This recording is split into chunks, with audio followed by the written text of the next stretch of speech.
হাত পাখা পদের প্রতিদ্বন্দ্বিতাকারী লক্ষ্মীপুর 4 গণমানুষের দরদি নেতা, মুক্তিকামী জনতার দরদি নেতা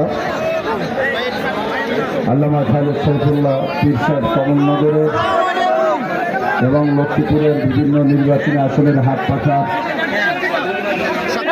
আজকের এই জনসভার সম্মানিত প্রধান অতিথি,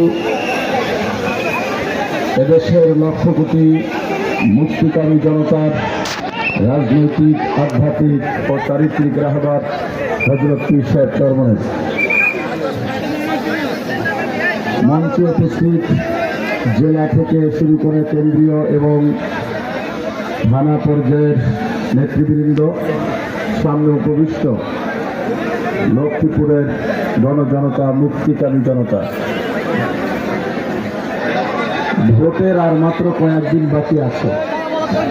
সারা দেশে মানুষের মাঝে নতুন এক উদ্যম, উদ্দীপনা শুরু হয়েছে।